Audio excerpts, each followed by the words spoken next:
More from the win over the Pistons, Amari Williams, Hugo Gonzalez, and how to unleash that small lineup. Plus, I'll dip into the mailbag for questions about Jayson Tatum's potential return right now on the Locked On Celtics podcast.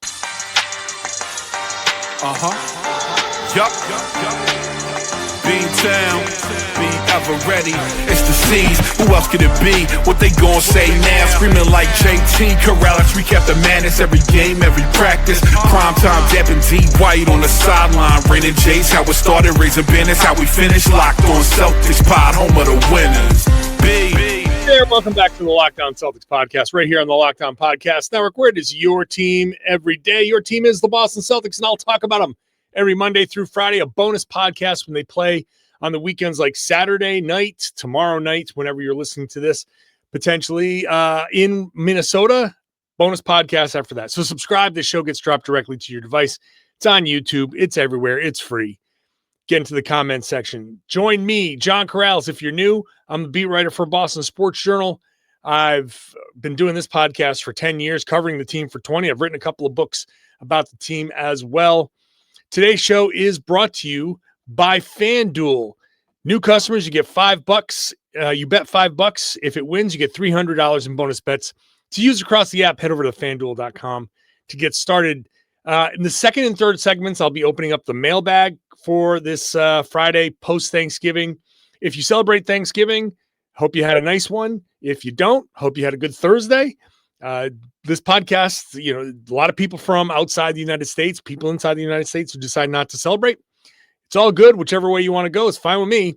So, but thanks for being here, for just being an everydayer. Thanks for being an everydayer, joining me every Monday through Friday. I do appreciate that. You're the best. You make this show the number one Celtics podcast on the planet. So second segment will be mostly Jayson Tatum and his potential return, questions about that. The third segment, I'm going to yell at somebody for a question about shooting slumps. I don't yell at people. I don't yell at people who ask questions, but there's one coming later on. But let's start with some thoughts, just leftover thoughts, because I said after the game, I was podcasting yesterday from the Garden.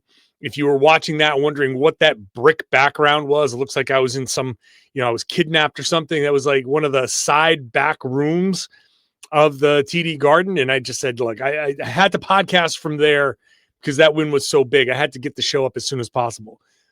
So just some extra thoughts here from that game. I want to start with Amari Williams, who was, not so bad. And I kind of glossed over him a little bit in yesterday's show, but he is interesting. I thought he had a couple of nice plays that I didn't highlight. The one screen for Jaylen that turned into the Daniel Tice, Marcin Gortat kind of snake down the lane and screen a guy off, kind of box him out. That play was really nice. He had, a nice pass to Baylor Shireman, who missed the shot, but just a great left hand post, like out of the post, cross court, kind of high opposite. That was really good. I thought I don't know if he was chasing block shots necessarily. I don't want to make him sound like Hassan Whiteside, but I think he kind of was a little out of position after he went for the block. I had no problems with some of the blocks that he attempted to go for, but then he just turned and looked, and instead of attempting the block shot, then you turn and box that guy out. And especially against the Pistons, you don't want to give up the offensive rebounds. And there were 3 instances of block attempts where he just kind of turned and looked and kind of got pushed around. So definite stuff that you can look at film and say where you are, the block shots, what attempts you should be going for, what attempts you should leave alone, what you should be doing afterwards. There was a play late in the game where Jaylen Brown got stuck, and he was kind of he was definitely stuck, and Amari could have just come across the lane and been an outlet. You got to learn when to do that stuff. But overall, I thought the stuff we saw from Amari Williams was good, and I thought that he has earned another look somewhere along the way. And maybe it's now with Queta out, but maybe it's even if Queta comes back, maybe he's earned a little bit of a look. Sure, you want to come back. If whenever Queta's back, you want to start Queta. Obviously, you start Queta, but do you bring Amari off the bench? Do you bring him in third? I'm curious to see how they attack this, because I think some of those things are worth giving him NBA looks. Like how to play with a superstar player is important, because he's going to be a supporting cast member. And I don't know what his ceiling is going to be, but on this team, he's going to have to deal with supporting cast. And if he's going to play alongside Jaylen Brown, Jayson Tatum on a regular basis, if he can ascend to that, then getting him some reps with Jaylen Brown will be beneficial. So get him a few more looks. Then you can send him down to the G League to work on it. There's nothing wrong with that. There's nothing wrong with, and maybe what you do is you send him back to the G League now, get him some reps to deal with some of the lessons. You take the clips from this game, you show him, okay, these are the things you need to work on. Go to Maine, work on those things. Let's see some improvement there. Then we bring you back. This is kind of like the Hugo Gonzalez plan that I was looking at from the beginning of the season. Now, Hugo ends up being better than that, and the Celtics like him. So he's probably not going to play in Maine. If he does, it'll be a one-off game here or there. But for Amari, that plan could certainly apply to him. And I think that there's merit now from seeing him working on the NBA level. Get him a game or two here, send him back to Maine, work on that stuff, show some improvement, come back. Let's see how you now do that against NBA competition, screw up a little bit, take those lessons back down to Maine, and kind of bounce back and forth and really work on your game. I think that would be a really good plan for him. The other thing is going small, where I liked the mix of going with Luka Garza, who wasn't as bad as I initially thought. I think he was okay, but it wasn't that bad when I watched the game again. But you go with Amari as a shot blocker and, a rim protector. And, he had a couple of blocks for sure that were really nice, including one that sparked that play in the second quarter where Baylor Shireman was diving for the loose ball and he flipped it behind his back, and Minot got blocked, but then it was Jordan Walsh who got fouled, and Garden like lit up a little bit. They started, it's a good play when the Garden starts chanting, let's go Celtics, just on their own, no prompt from the scoreboard, no nothing. So I liked that. I liked Amari there, but also then mixing in the small ball Minot at center stuff. That is a great little curveball.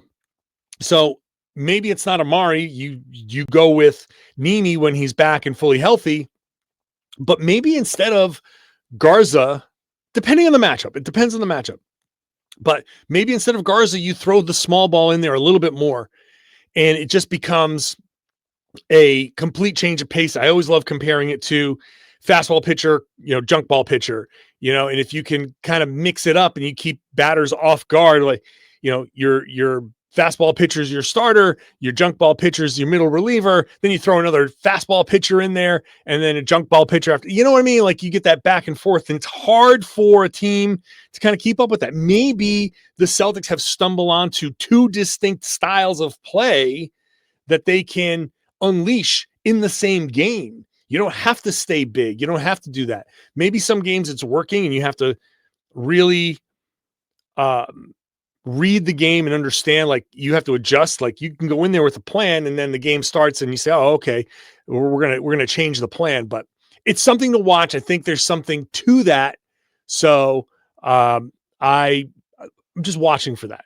A couple other points that I want to make. Hugo Gonzalez, his 6 minutes were defensively, I thought they were really good. I love his defensive acumen. He competes really, really hard. He knows where to be. I love Hugo Gonzalez. I think he is a star in the making.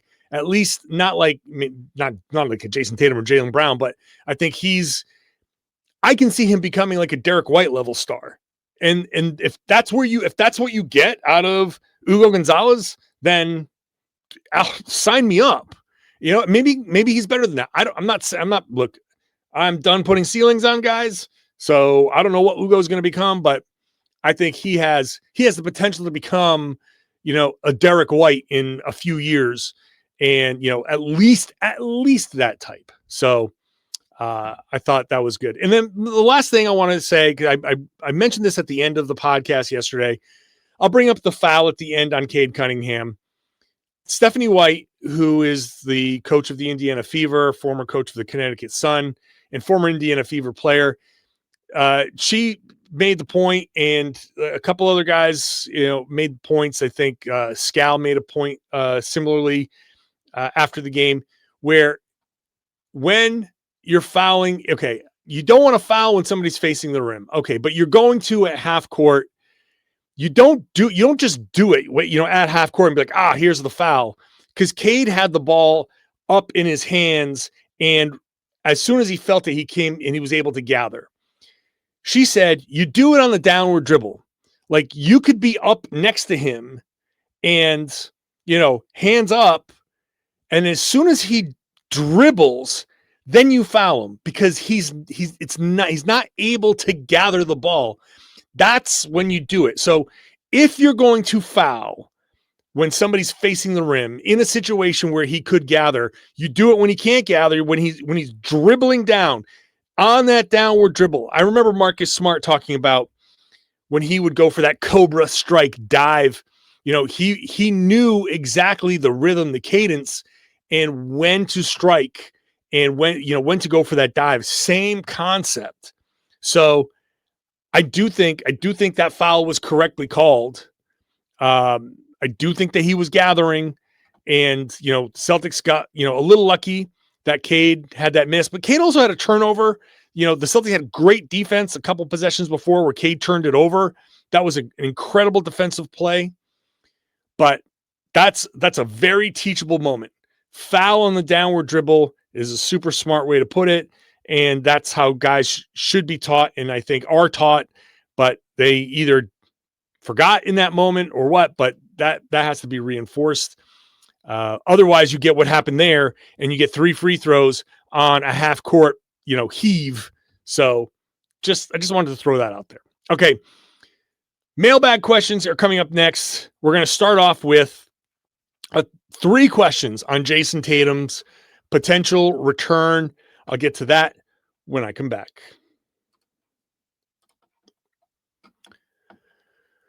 Today's show is brought to you by FanDuel. The NBA is back. You can get in on the action at FanDuel, the official sports betting partner of the NBA. If you missed the start of the game, you can still get in. If you want to ride the hot hand at the end, FanDuel has live bets on everything from who'll score next to fourth quarter comebacks. Plus, you can even combine your live bets into a same-game parlay for a shot at a bigger payout. It keeps every game exciting, even, especially when your team is making that late push. Right now, FanDuel is giving new customers $300 in bonus bets when your first $5 bet wins. When you sign up, they'll ask you to set a limit, set your budget. The tool is right there when you sign up. Please use that. The budget should be whatever you can afford to lose if you go on a cold streak, so you're not getting yourself into trouble. Nobody wants that. It's your money. You can spend it how you want, but please do it responsibly at FanDuel, the official sports betting partner of the NBA. Thanks for making Locked On Celtics your first listen, the number one Boston Celtics podcast on the planet, and the Locked On Podcast Network, the number one sports podcasting network on the planet. You've made both number one by being everydayers and joining me every Monday through Friday. Thank you for subscribing. Thank you for getting into the comment section on YouTube. That's really, really helpful. There are a lot of great conversations popping up on that YouTube page. So, make that a post-game destination where you're having conversations in those threads after the games. All right, mailbag questions, which can be submitted to johnkaralis.com/mailbag, johnkaralis.com/mailbag to submit your questions. Like Peter, who says, I hope people have given you enough credit for predicting JT's return this season Everyone else has been surprisingly shocked by the concept, but I've been convinced he's hitting the court in February or March due to your discussions. My question is, have you been getting credit? And are you still thinking post All-Star break? Listen, I know that I've been banging this drum for a long time, that I 100% believe that Jayson Tatum is coming back this season. I think he should come back this season. I don't think the Celtics win-loss record matters at all. I don't care if they are good or bad. It's not about that. I've been saying from the beginning, and I still think All-Star break-ish, All-Star break-ish. So I've been saying March, probably still March, but if he's been looking good, I haven't seen all aspects of his rehab, but seen him at the practice facility. He's out there shooting and doing his things. He looks okay. I don't know how much longer he has, but we're getting into December now. So December, January, February, 3 months.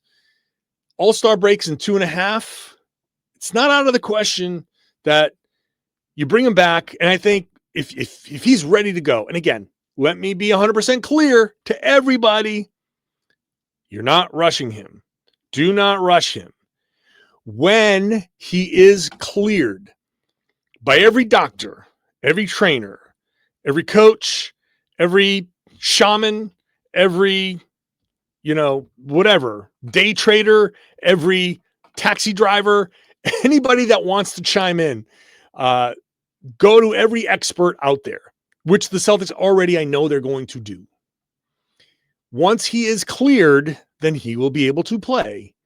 My take is that will all happen in about 2.5 to 3 months, which is right in line with when a player can come back. And I think he should. When he does, I'm sure the people who know that I've been saying it will say that I've been saying it, but I don't care about getting credit for that. I think that it's just good for him, good for the Celtics to get him back. If it's before the All-Star break, great, because then you give him a couple of days, give him a little time, give him a break to recover, and then you come back from the All-Star break and he can get a couple of games in. Whole point is get him back to playing, let him take as many days off after a game to shake off the soreness, shake off the rust, let him figure out what do I need to do to be Jayson Tatum again? Have I lost the step? Have I lost any explosiveness? Have I gained anything? Have I whatever it is? Come back February, March, April, take those lessons into the summer and come back next season as Jayson Tatum. I do not want the first NBA basketball that Jayson Tatum plays to be the beginning of next season. Next season is a real season. This season is whatever. I don't care where they end up this season. I don't care. I do care where they end up next season. Why would anybody want that to be the first basketball that Jayson Tatum plays in the NBA? Get that done here, February, March, April. Get him back, get his sea legs back. It's get 15 minutes a game, 20 minutes a game, whatever it is. It's not about anything besides getting him feeling back to normal. Plus, hey, run some actions with Josh Minot. Run some actions with Luka Garza. Run some actions with whomever, Hugo Gonzalez. So he can figure some things out with these guys. And then he can take that into the summer. And those guys can take that into the summer. And Brad Stevens can take that into the summer and be like, okay, Jayson Tatum loves playing with this guy, hates playing with that guy. If that ends up being the case, get that stuff done now. So then in the summer, you have better information to make your trades and build a team around Tatum and Brown. It just makes sense. So that's my take on Jayson Tatum. And so if I get credit, then I get credit. Casey asks, do guys ever ramp up in the G League before coming back to an NBA game? Would Tatum ever play in Maine? Casey, thanks for the question. It's a yes and no. No, I don't think he will ever play a game in Maine. Although, hey, why not? Why not? They do it in baseball all the time. Guys get assigned to AAA. Pitchers make rehab starts in AAA. Why don't basketball players do that? I think some of it might be like you don't want to expose Tatum to lesser competition in a situation where you could get hurt just by guys being overzealous, trying to make a name for themselves against Jayson Tatum. So, but we saw it with LeBron. We're seeing it with some other guys. I forget who just got assigned to the G League team, but Jayson Tatum will be assigned to the Maine Celtics, I'm positive, at some point. But what will end up happening is it'll be an off day. The Maine Celtics will get on a bus and drive to the Celtics practice facility. Tatum will put on a Maine jersey and practice with those guys to get a full practice. On a day where the Celtics aren't practicing, he'll go get a full scrimmage with those guys. And then he will be recalled. But really what's happening is the guys from Maine are coming down to Boston. They'll practice with him, and then they will go back to Maine. Jayson Tatum will do everything exactly the way he always does, except he will wear potentially a Maine practice jersey, which I hope he does, and I hope we get that picture. So that I think is where it goes. But I would love for guys to get more rehab assignments in Maine or in the G League. Let's wrap up the Jayson stuff here with Bo, who says, do you think in a dream scenario, the Celtics could be a 6 seed and get Tatum back and go on a playoff run? There is a universe. There is definitely a universe where Tatum comes back, he plays well, and the Celtics just kind of throw him in there for 20, 25 minutes a game, and he just becomes kind of like a high level, for lack of a better term, high-level role player. You're not asking him to, I don't even know, maybe you don't even start him in that situation. Maybe he just gets some, situational run. It's not out of the question if he comes back in February and feels good and April comes around and the Celtics are in that playoff hunt and they want to make a run and Tatum is healthy enough to do it. Yeah, he could do it. He could be part of a playoff run for sure. I do not think it's realistic to say that Jayson Tatum will come back and be Jayson Tatum and lead the Celtics on a deep run. I do not expect that. And I would never put that kind of pressure on Jayson. I would not be surprised that if Tatum comes back and plays well, the Celtics do everything the same way and Tatum just kind of fills in some gaps and plays kind of a little bit of a different role as he's coming back. And you, under no circumstances, ramp him up for a playoff run and have him play 40 minutes. Under no circumstances do I think that's going to be the way this goes. I think it's going to be 20, 25 minutes, get him back up to speed, and then whatever. But that it's not out of the question to say that coincides with, hey, he feels good, he's playing well, and instead of Jordan Walsh, you have Jayson Tatum, and he plays the exact same type of minutes. So where that gets them, I don't know, but I can't rule it out. All right, when we come back, I'm going to yell at somebody about a question about shooting slumps and Jaylen Brown's turnovers. That is coming up next.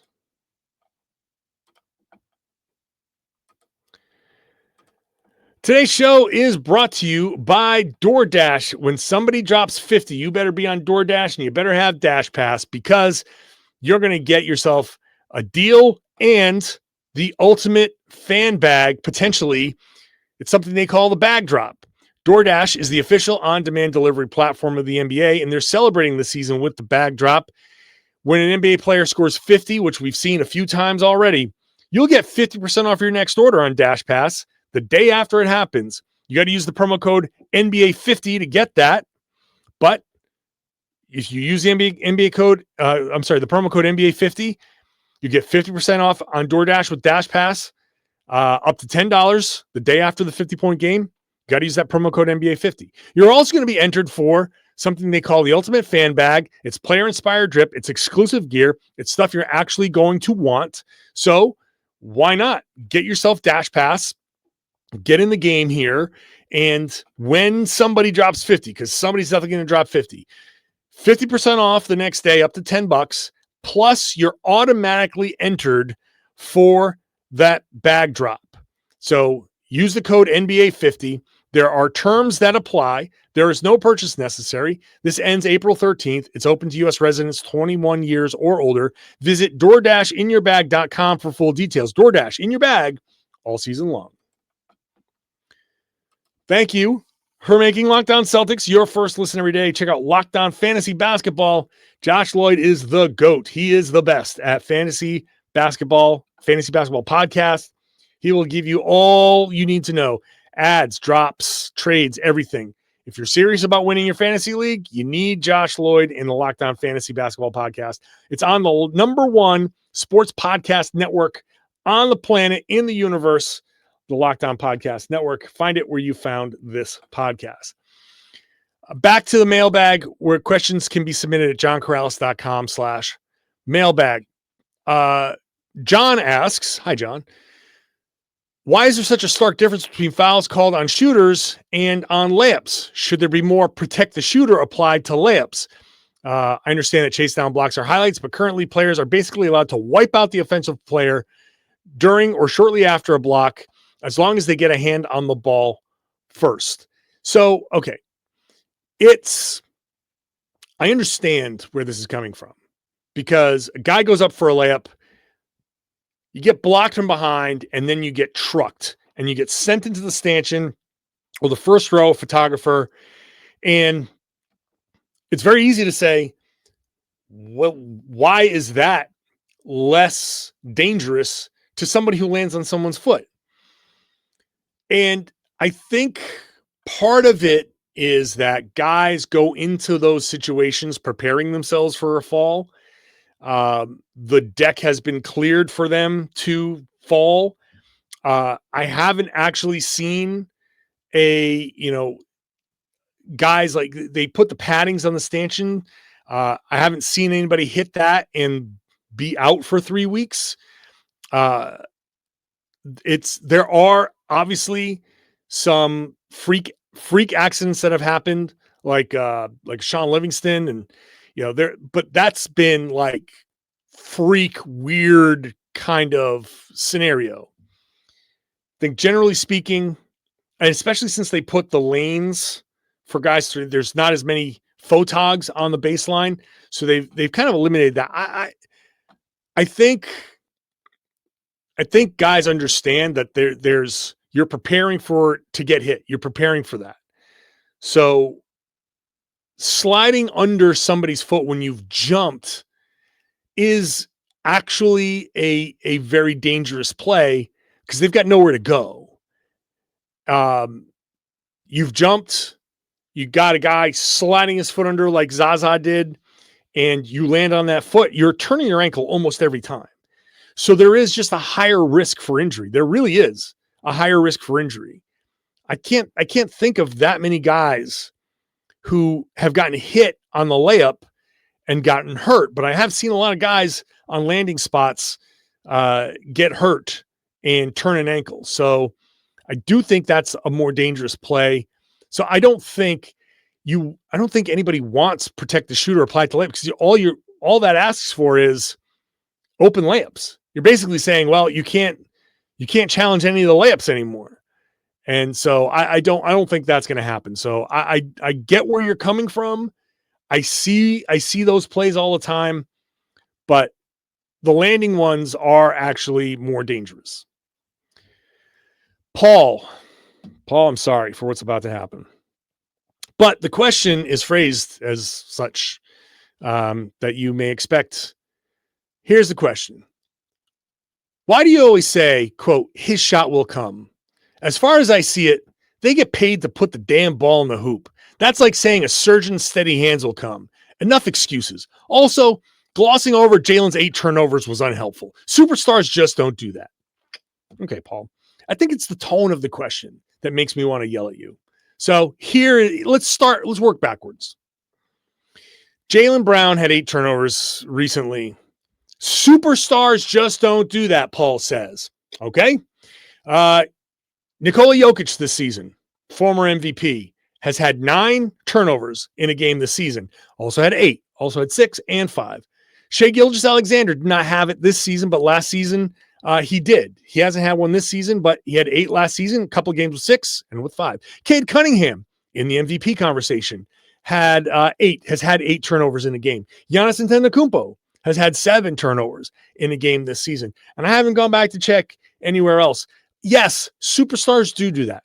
It happens. Guys turn the ball over. When you have the ball in your hands a lot, they turn the ball over. Now, also, yeah, Jaylen Brown has had some rough turnover games. No doubt about that.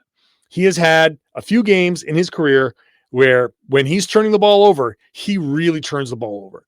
And they don't look good. They are not turnovers very often that make you go, he threw the ball out of bounds. He was being aggressive. Like, he has those for sure, but also he has some bad turnover games. No doubt about that. I'm not going to argue that he doesn't have some bad turnover games. But to say superstars just don't do that is absolutely patently false. Superstars do that. It happens to superstars. Frankly, it happens to superstars more than it happens to anybody else because they're the ones with the ball in their hand so much that they can turn the ball over 8 times. That's not going to happen. You know who's not going to turn the ball over 8 times? Hugo Gonzalez. Because he doesn't have 8 turnovers. He doesn't play enough to get 8 turnovers. Right? Luka Garza is not going to turn over the ball 8 times. He's going to get benched before he has an opportunity to turn the ball over 8 times. You know how good you have to be to turn the ball over 8 times? You have to be a damn good player to turn the ball over 4 or 5 times and still be in the game so you can turn the ball over 3 more times. That's how good you have to be. So get it out of your head that superstars don't do this or that. Superstars screw up all the time. It's that they are in the game as much as they are that allows them to have these types of numbers. Are you going to bench Nikola Jokic after a 4 turnover, 5 turnover game? No.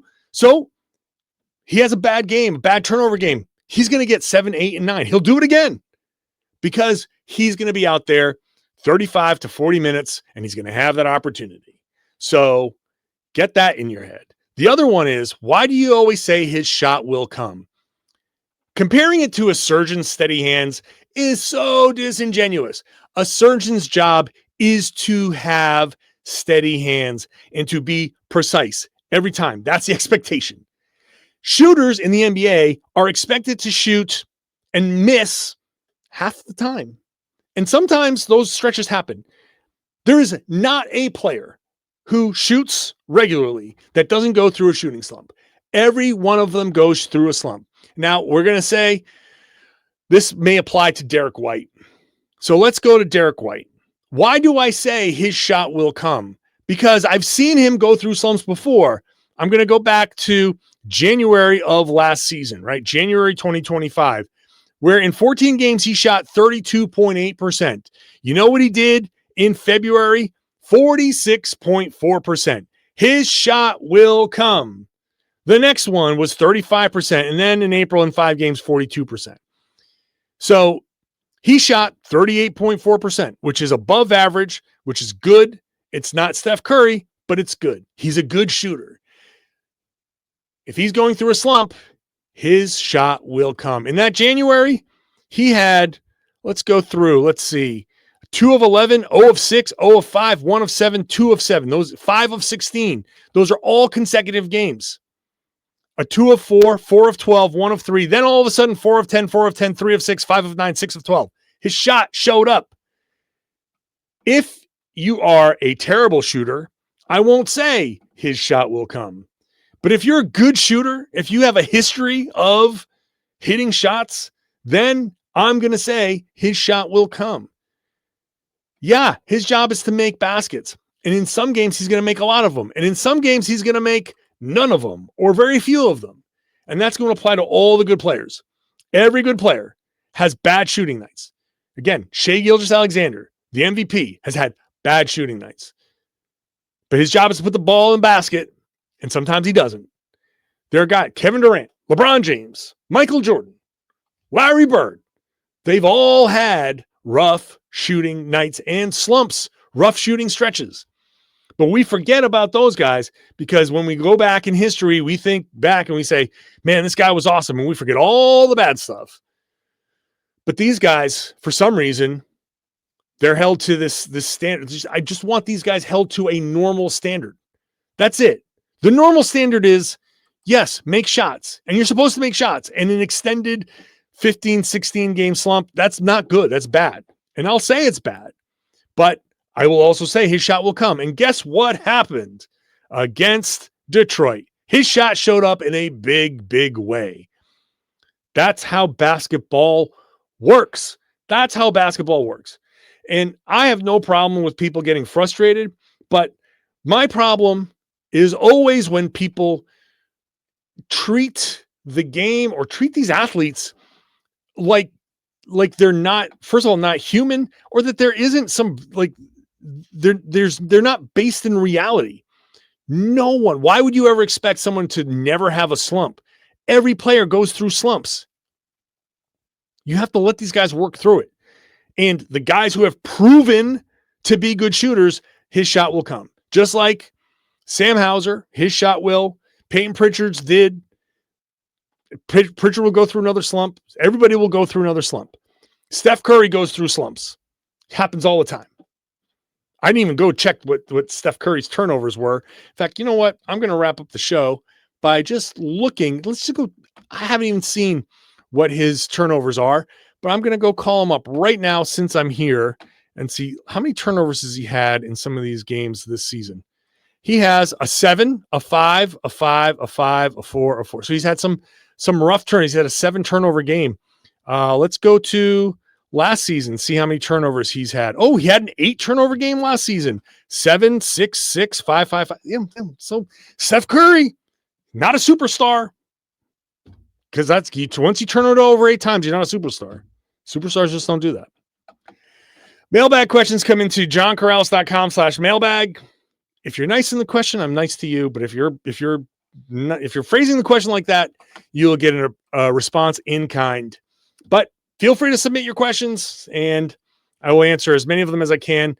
You got to be in every day, or you got to listen to me every Monday through Friday, because there are definitely people who submit questions like maybe a week ago, and I have answered those questions organically over the course of Monday, Tuesday, Wednesday, or whenever I do a podcast. So if you've submitted a question and you're wondering why I haven't answered it yet, it's entirely possible I answered it in a podcast that you've missed without even me knowing that was a question. So got to make sure you're listening Monday through Friday. I got a bonus podcast coming up Saturday after the Timberwolves game. So make sure you're subscribed, watch the show on YouTube, get into the comment section there, share your thoughts, and then share the podcast. Tell everybody they should be listening to and watching the Locked On Celtics podcast here on the Locked On Podcast Network. It's your team every day.